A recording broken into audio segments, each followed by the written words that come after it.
Hello बच्चों, good morning. मैं आपकी श्वेता मैम। और बच्चों, ये हमारे क्लास 7th की साइंस की बुक है जिसमें हमारा चैप्टर 2 चल रहा था और ये चैप्टर ऑलमोस्ट ख़त्म हो गया है। देखिए, हमने लॉन्ग क्वेश्चन कर लिए थे पिछले वीडियो में, हमने ये F तक लॉन्ग क्वेश्चन कर लिया और इस तरीके से पूरा बुक एक्सरसाइज हमारा हो गया है। आज हमारा बचा हुआ जो था बच्चों, ये G वाला, ठीक है, कंप्लीट द फॉलोइंग टेबल। इसको आज हम कंप्लीट करेंगे। देखिए, इसमें दिया है parts of the digestive system.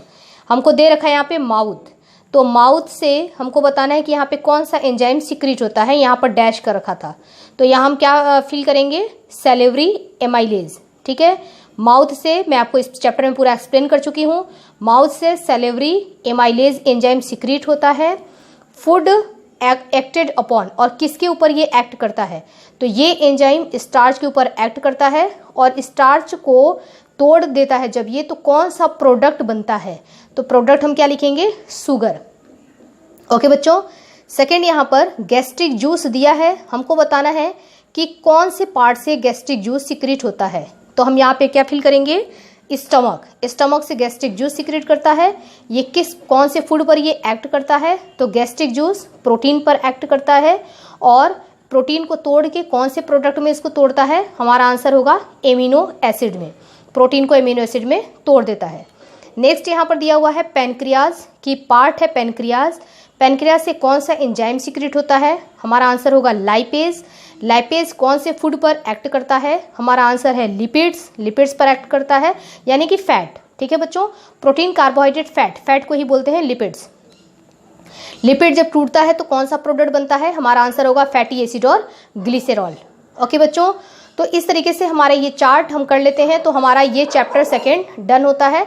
तो बच्चों, मैं आपको अब टाइम दे रही हूँ, इसको वीडियो को पॉज करके इसको राइट डाउन कर लीजिए।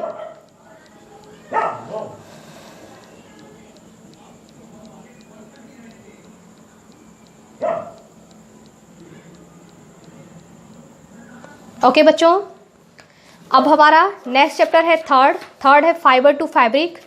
इस चैप्टर को बच्चों मैं बाद में आपको पढ़ाऊंगी। पहले मैं अच्छे अच्छे कॉन्सेप्ट वाले चैप्टर आपको पढ़ा लूँ। ये भी अच्छा चैप्टर है, ऐसी बात नहीं है, लेकिन कुछ और जो केमिस्ट्री और बायोलॉजी फिजिक्स से रिलेटेड चैप्टर है, पहले मैं वो आपको पढ़ा करके उसके बाद मैं आपको ये चैप्टर वापस शुरू करूँगी। तो बच्चों, आज मैं स्टार्ट कर रही हूँ और जिस तरीके से मैं स्टार्ट कर रही हूँ उसी तरीके से आपको भी चलते रहना है। ये मत सोचना कि बीच में जगह छोड़ना है, कॉपी में कहीं भी कुछ भी जगह नहीं छोड़ना है। जैसे जैसे मैं करवाऊँगी आपको मैंने चैप्टर 1 कराया, चैप्टर 2 कराया, उसके बाद लिखेंगे चैप्टर 5। ठीक है, कुछ भी बीच में जगह नहीं छोड़ना है। चैप्टर 5 हमारा बच्चों है एसिड्स, बेस एंड सॉल्ट्स। ठीक है, एसिड्स के बारे में, बेसिस के बारे में और सॉल्ट्स के बारे में पढ़ेंगे। बहुत ही इंटरेस्टिंग मज़ेदार चैप्टर है ये। और इस चैप्टर में मैं आपको सारा एक्सप्लेनेशन जो हमारा समझने का काम होगा वो बच्चों हम शुरू करेंगे जब मैं आपको क्वेश्चन आंसर बताऊंगी। ठीक है, तो फिलहाल इस चैप्टर में मैं आपको ये टेबल दे रही हूँ। सबसे पहले आपको ये टेबल बनाना है, उसके बाद हम बुक एक्सरसाइज पर आते हैं। देखिए बच्चों, सबसे पहले हम ये टेबल बनाएंगे। देखिए, ये एक टेबल बनाना आप, और ये इस टेबल में जो भी चीज़ें लिखी हुई है, एसिड्स के नाम, सब्सटेंस लिखा हुआ है, ये क्लियरली आपको बहुत अच्छी तरीके से समझ में आ जाएगा। जब हम इसके क्वेश्चन आंसर करेंगे तो पूरा कॉन्सेप्ट क्लियर होगा। ठीक है, फिलहाल आपको क्या लिखना है, ऐसे बनाना है सब्सटेंसेस और एसिड, ये 2 कॉलम बनाना है और 2 कॉलम में लिखते चलना है। आधा सब्सटेंसेस यहाँ दिया है, आधा यहाँ दिया है, आप एक लाइन से एक ही लाइन में लिखना। एसिड आधा यहाँ दे रखा है, आधा यहाँ दे रखा है। ठीक है ना, आपको 2 ही कॉलम में कंप्लीट करना है। आप देखिए, दिया है सिट्रस फ्रूट्स। सिट्रस फ्रूट्स का मतलब होता है जो भी खट्टे रसेदार फल होते हैं उनमें कौन सा एसिड होता है। ठीक है बच्चों, तो हम क्या लिखेंगे, उसमें एसिड होता है सिट्रिक एसिड, नाम है सिट्रिक एसिड। एसिड पाया जाता है जिसकी वजह से ये खट्टा होता है और उसमें जो एसिड पाया जाता है उसको बोलते हैं सिट्रिक एसिड। ये लर्न करना आपको। विनेगर यानी कि सिरका जो अचार में पड़ता है, पूछा जाएगा उसमें कौन सा एसिड पाया जाता है, क्योंकि वो भी खट्टा होता है, तो उसमें पाए जाने वाले एसिड का नाम है एसिटिक एसिड। वेरी इंपॉर्टेंट है बच्चों, इसमें से क्वेश्चंस बहुत पूछे जाते हैं, आपको एकदम लर्न करना है। कोल्ड ड्रिंक्स, जो हम कोल्ड ड्रिंक्स पीते हैं उसमें जो हमको खट्टापन फील होता है वो किस एसिड की वजह से, हमारा आंसर होगा कार्बोनिक एसिड।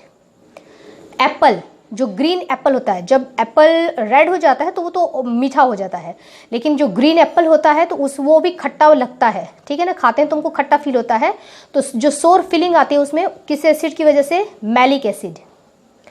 टमाटोज में जो खटास होती है वो ऑक्सैलिक एसिड की वजह से। बी स्टिंग, ठीक है, यानी कि जब बी काटता है, ठीक है, तो वो हमको बहुत तेजी से खुजली होने लगती है हाथ में ना, एकदम ऐसा लगता है कि भौरे ने मतलब काट दिया ऐसे। तो जहाँ पे काटता है वहाँ पे बहुत ज़्यादा खुजली और जलन होती है। किसकी वजह से? क्योंकि वो सिक्रीट करते हैं वहाँ पर फॉर्मिक एसिड हमारे स्किन में। इस फॉर्मिक एसिड की वजह से हमको जलन होती है। टी यानी कि चाय पत्ती। चाय पत्ती जो होता है वो भी एसिडिक होता है, उसमें पाया है टैनिक एसिड, इसलिए चाय पीना, दूध वाला चाय पीना हमारे लिए नुकसानदायक होता है। कर्ड यानी कि दही। दही जो होता है उसमें जो खटास आता है वो लैक्टिक एसिड की वजह से। ग्रेप्स अंगूर, अंगूर जो खट्टा होता है वो टार्टरिक एसिड की वजह से। और गुआवा यानी कि अमरूद, वो उसमें जो खटास होती है वो ऑक्सैलिक एसिड की वजह से। गुआवा और टमाटो दोनों में ऑक्सैलिक एसिड पाया जाता है। ठीक है बच्चों, तो ये हो गया हमारा चार्ट, वेरी इंपॉर्टेंट है। सबसे पहले अब आपको क्या करना है, आपको चैप्टर डालना है।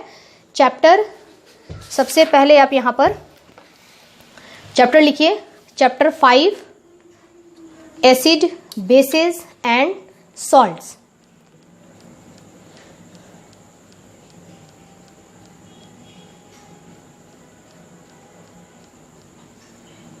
ओके बच्चों, अब आप लोग ये बनाएंगे, उसके बाद सीधे हमको ये चार्ट बनाना है।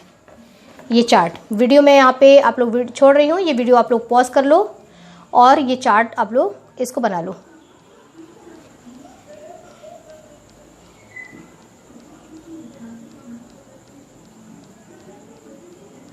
लर्न कर लेना बच्चों। और आजकल अब आपको वीडियो के साथ साथ होमवर्क जो आ रहा है ना अलग से, ये तो हमारा CW काम हो गया, SW काम जो आ रहा है ना उसको भी करना है। ओके बच्चों, अब हम आते हैं इस चैप्टर के MCQ पर। MCQ करेंगे और यहाँ भी मैं आपको बहुत अच्छी तरह से पूरा एक्सप्लेन नहीं करी हूँ, डिटेल में मैं आपको क्वेश्चन आंसर के साथ एक्सप्लेन करूँगी। The acid present in curd, curd में कौन सा एसिड प्रेजेंट होता है जिसकी वजह से कर्ड हमको खट्टा लगता है? तो आंसर हमारा होगा lactic acid. Second, China rose indicator is turn green by a solution, the solution is. China rose एक इंडिकेटर होता है, इंडिकेटर हमारे घर में लगा होता है ना रेड कलर का, जैसे लाइट है तो वो जलता रहता है, इंडिकेट करता रहता है कि इलेक्ट्रिसिटी है। लाइट कट जाती है तो वो बुझ जाता है। उसी तरीके से इंडिकेटर्स होते हैं वो जो हमको बताते हैं कि ये सोल्यूशन एसिड है या बेस है। ठीक है, मान लो हर चीज़ को हम केमिकल से उसको हम टेस्ट नहीं कर सकते कि टेस्ट कर ले ये खट्टा है यानी कि एसिड है। टेस्ट करना आपके लिए हार्मफुल हो सकता है, एसिड बहुत खतरनाक होता है, ठीक है ना। तो हम सारे एसिड को टेस्ट नहीं कर सकते, कुछ बहुत स्ट्रॉन्ग एसिड होते हैं, तो उसको कैसे पता करेंगे कि ये एसिड है या बेस है? तो उसके लिए हम इंडिकेटर्स का इस्तेमाल करते हैं। ओके, तो दे रहा है कि चाइना रोज एक इंडिकेटर है जो कि ग्रीन कलर का हो जाता है जब उसको हम डालते हैं बेसिक सोल्यूशन में। ओके बच्चों, आंसर क्या होगा हमारा? बेसिक, एसिडिक नहीं, बेसिक सोल्यूशन में चाइना रोज को डालेंगे तो चाइना रोज रेड कलर का होता है, वो तुरंत ही ग्रीन हो जाएगा। ग्रीन हुआ मतलब कि सोल्यूशन बेसिक है। नेक्स्ट है हमारा थर्ड, विनेगर।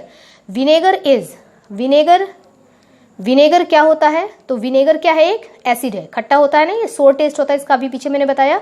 तो विनेगर क्या होता है? एसिडिक होता है, एसिडिक नेचर का होता है। उसके बाद हमारा है lime juice will turn, lime juice will turn. Lime juice जो होता है मतलब नींबू का जो रस होता है वो ब्लू लिटमस पेपर को, लिटमस पेपर ये भी एक इंडिकेटर होता है, ठीक है, इंडिकेट करता है कि ये सोल्यूशन हमारा एसिडिक है या बेसिक। तो लाइम जूस को अगर हम ब्लू कलर के लिटमस पेपर पर डालते हैं तो वो रेड कलर में चेंज हो जाता है, ठीक है। तो lime juice will turn, lime juice turn कर देता है ब्लू लिटमस को रेड में। ओके, और बच्चों 5 वाला है हमारा, which of the following is corrosive in nature. तो हमारा यहाँ पर ऑप्शन आप काट देना, आप लिख देना एसिड। एसिड का जो नेचर होता है वो कोरोसिव नेचर का होता है, ये मैं आपको एक्सप्लेन करूंगी चैप्टर तब बताऊंगी। तो इस चैप्टर का ये हो गया हमारा MCQ। अब बच्चों यहाँ से आप लोग इसको वीडियो को पॉज करो और राइट डाउन कर लो।